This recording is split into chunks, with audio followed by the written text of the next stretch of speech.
नमस्कार। बहुत महत्वपूर्ण सवाल पे आज चर्चा करने की कोशिश करूंगा। किस तरीके से पार्टी में किसी भी पार्टी के अंदर टिकट की दावेदारी की जाए, पार्टी से टिकट कैसे प्राप्त होता है और क्या क्या चीज़ें हैं जो पार्टी ध्यान में रखती है जब आपको वो किसी भी टिकट की दावेदारी को स्वीकृत करती है। तो पहले आपको यह समझने की ज़रूरत है कि किसी भी पार्टी में जब आप जुड़ते हैं तो उस पार्टी के लिए आपको समर्पित रूप से काम करना पड़ेगा। पार्टी तब तक उस व्यक्ति को मजबूत दावेदार नहीं मानती या अपने परिवार का हिस्सा नहीं मानती जब तक कि वो व्यक्ति 5-10 साल उस पार्टी के लिए समर्पित रूप से काम नहीं करता है। तब तक पार्टी उस व्यक्ति को अपने परिवार का हिस्सा भी नहीं समझती है,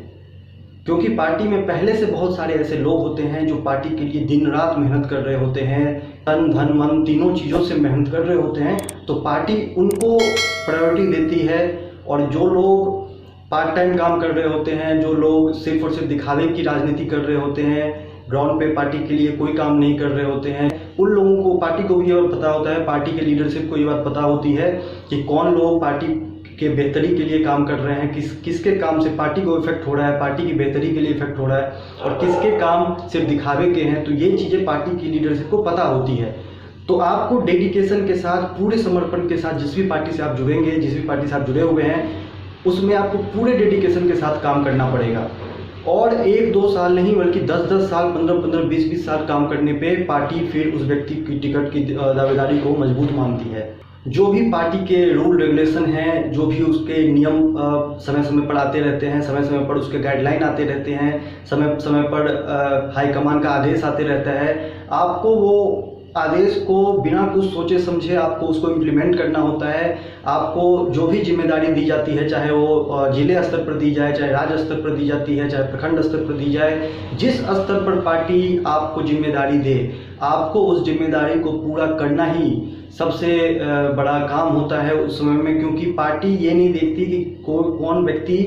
किस स्तर पर है, पार्टी ये देखती है कि किस काम को किस व्यक्ति ने कितने बढ़िया तरीके से किया है पार्टी के लिए और किसने पार्टी का आदेश को सबसे अच्छे तरीके से माना है। और ये चीज़ें आपको ऊपर लेकर आती है पार्टी में, आपको राज्य स्तर पे, नेशनल लेवल पे आपको लेके आती है। लेकिन उसके लिए आपको पूरी समर्पण के साथ पार्टी के लिए आपको लंबे समय तक काम करना पड़ेगा। दूसरी चीज़ जो आपको ध्यान में रखने की ज़रूरत होती है कि पार्टी में बहुत सारे ऐसे काम होते हैं जो काम कोई भी लेने को तैयार नहीं होता है।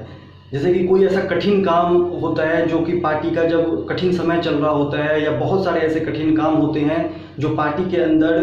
कोई लीडर आगे बढ़कर नहीं स्वीकार कर रहा होता है और पार्टी ये ढूंढ रही होती है ऐसे व्यक्ति को जो व्यक्ति खुद ही आगे बढ़कर वो जिम्मेदारी ले ले। क्योंकि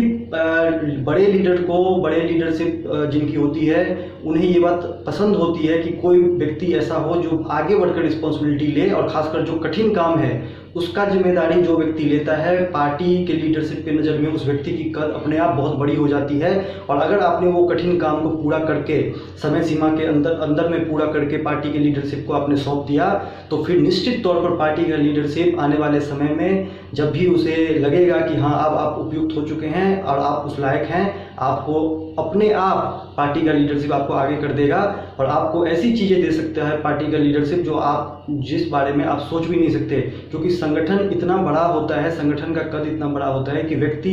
उसके आगे में कुछ भी नहीं होता है। और संगठन एक व्यक्ति को क्या क्या दे सकता है, ये चीज़ें उन लोगों को पता है जो लोग बहुत नीचे स्तर से बहुत ऊपर स्तर तक आज पहुँच चुके हैं। तो आपको हमेशा ये टेंडेंसी आप में होनी चाहिए, लीडरशिप क्वालिटी ये होनी चाहिए कि पार्टी के अंदर ऐसे बहुत सारे काम होते हैं जो कोई भी करने को तैयार नहीं होता है, उसे आगे बढ़कर आप लें, उसे आगे बढ़कर उस जिम्मेदारी को आप लें और उस जिम्मेदारी को पूरा करके पार्टी लीडरशिप को सौंप दें। किसी भी सदस्य की टिकट की दावेदारी को देखते समय पार्टी ये भी देखती है कि जिस क्षेत्र से आपकी दावेदारी है, जिस पद पे आप दावेदारी कर रहे हैं टिकट के लिए, उस क्षेत्र में पार्टी की समीकरण क्या है। जाति के आधार पर, क्षेत्र के आधार पर, वोटर के आधार पर, धर्म के आधार पर पार्टी की समीकरण में आपका फिट बैठना जरूरी है। अब ऐसा नहीं हो सकता है कि कोई पार्टी या किसी पार्टी का कोई मुस्लिम सीट है, मुस्लिम बाहुल्य सीट है जिसपे वो पार्टी लगातार जीतते जा रही है और आप एक हिंदू के रूप में वहाँ पे टिकट की दावेदारी कर रहे हैं, तो ज़्यादा उम्मीद इस बात की है कि पार्टी आपको वहाँ से टिकट नहीं देगी, वहाँ से किसी मुस्लिम प्रत्याशी को ही पार्टी आगे करेगी। इन समीकरणों को भी आपको ध्यान में रखना पड़ेगा कि जिस क्षेत्र को आप चुन रहे हैं टिकट की दावेदारी के लिए, वो क्षेत्र पार्टी के समीकरण के हिसाब से फिट बैठना चाहिए। अब बहुत बार ऐसा भी होता है कि कोई ऐसा क्षेत्र है जहां से आप दावेदारी कर रहे हैं, लेकिन वो क्षेत्र पार्टी का किसी पार्टी के साथ गठबंधन है, उस सहयोगी दल का सीट है वो, तो उस सीट पे आप कितना भी दावेदारी कर लें, चाहे आप किसी भी कद के नेता क्यों ना हो, आपको उस क्षेत्र पर टिकट नहीं मिल सकती, क्योंकि वो पार्टी के सहयोगी दल का टिकट है, सहयोगी दल का क्षेत्र है। तो ये सब चीज़ें देखी जाती हैं पार्टी का जब टिकट का बंटवारा होता है, जब टिकट प्रत्याशियों को दिया जाता है, तो इन सब चीज़ों को भी ध्यान में रखा जाता है। एक और चीज़ जो बहुत सारे लोग ध्यान नहीं देते कि अगर आप किसी ऐसे क्षेत्र से ऐसे पद पे दावेदारी कर रहे हैं जिस क्षेत्र में पार्टी की बहुत मजबूत स्थिति है, जिस क्षेत्र में पार्टी का जो भी कैंडिडेट पार्टी से जाता है वो जीत जा रहा है, तो ऐसे में पार्टी वहां से अपने जीते हुए प्रत्याशी को क्यों बदलेगी। और अगर उस प्रत्याशी का कद बहुत बड़ा है, अगर उस प्रत्याशी का जनाधार बहुत बड़ा है, तो बहुत संभावना कम हो जाती है आपकी कि आपको पार्टी उस क्षेत्र पर टिकट दे दे। या तो आपका कद बहुत बड़ा होना चाहिए कि पार्टी को लगे कि अगर ये मेरे खिलाफ चला जाएगा तो पार्टी को इससे नुकसान हो जाएगा, मेरा कैंडिडेट हार जाएगा, फिर पार्टी आपको कंसीडर करेगी। लेकिन अगर आपका कद नहीं है, आपके पास जनाधार नहीं है अपना, तो फिर पार्टी ऐसे व्यक्ति को नहीं हटाएगी वहाँ से जो ऑलरेडी वहाँ पे जीत रहा है, पार्टी का वहाँ पे बहुत बड़ा जनाधार है। कोई भी व्यक्ति जो पार्टी के टिकट से वहाँ पे उतरेगा वो जीत जाएगा, तो फिर पार्टी आपको टिकट क्यों देगी, फिर पार्टी उसी व्यक्ति को टिकट देगी जो लगातार जीतते जा रहा है। तो इसमें आपके पास दो ही विकल्प है। अगर ऐसा कोई क्षेत्र है जहां से आप दावेदारी करना चाह रहे हैं और वहां पे पार्टी का कोई बहुत बड़ा लीडर वहां से जीत रहा है बार बार, तो ऐसे में आपके पास दो ही विकल्प है। या तो आप अपना जनाधार बनाकर पार्टी में दावेदारी पेश करें, या फिर आप अपना कद और अपना जनाधार इतना बढ़ा लें कि अगर पार्टी आपको फिर भी टिकट नहीं देती है तो फिर आप निर्दलीय के रूप में चुनाव लड़ें और निर्दलीय के रूप में चुनाव जीतें। ये चीज़ें आपको ध्यान में रखकर ही राजनीति करनी चाहिए। और जब आप किसी पार्टी से जुड़ते हैं तो अपना मकसद साफ रखना चाहिए कि उस पार्टी से आपको क्या चाहिए। आपको सांसद की टिकट चाहिए, आपको विधायक की टिकट चाहिए, या आपको उस पार्टी में सिर्फ इसलिए जुड़ रहे हैं क्योंकि आपको विचारधारा अच्छी लगती है, आप किसी भी पद पे आप जो पार्टी आपको जिम्मेदारी देगी आप उस पर काम करने को तैयार हैं। ये चीज़ें क्लियर होनी चाहिए पहले से, तभी पार्टी हाईकमान को भी ये बात पता होनी चाहिए कि आप किस मकसद से जुड़े हैं, आपका मकसद क्या है, और पार्टी आपको उसी हिसाब से जिम्मेदारी भी देती है। अब ऐसा नहीं है कि कोई व्यक्ति पार्टी में सिर्फ विचारधारा की वजह से जुड़ा है, पार्टी में कोई भी जिम्मेदारी लेने की बात करता है लेकिन उसका ध्यान सांसद सीट पे है, तो पार्टी आपको कभी भी कंसीडर नहीं करेगी, क्योंकि पार्टी सांसद पद के दावेदार को उसी लेवल की जिम्मेदारियां भी देती हैं। आपको 10 विधानसभाओं को 11 विधानसभाओं को आपको कवर भी करना होता है, आपको उसमें पार्टी बड़ी जिम्मेदारी देती है और उस जिम्मेदारी को आपको फुलफिल भी करना होता है। तो ये सब चीज़ें आपको ध्यान रखनी पड़ेगी कि आपका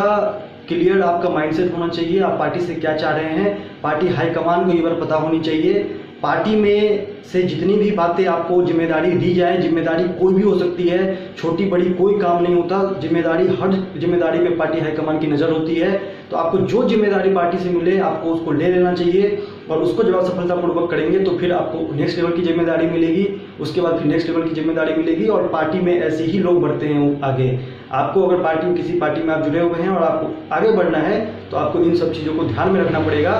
तभी जाकर आपको किसी भी पार्टी से टिकट की दावेदारी करनी चाहिए, और तभी पार्टी का लीडरशिप टिकट के लिए जो दावेदारी को मजबूत भी मानता है और उस पर विचार भी करता है। उम्मीद करता हूं कि ये वीडियो आपके काम आया होगा। अगर आपने इस चैनल को अभी तक सब्सक्राइब नहीं किया है तो सब्सक्राइब कर लें। जय हिंद, जय भारत।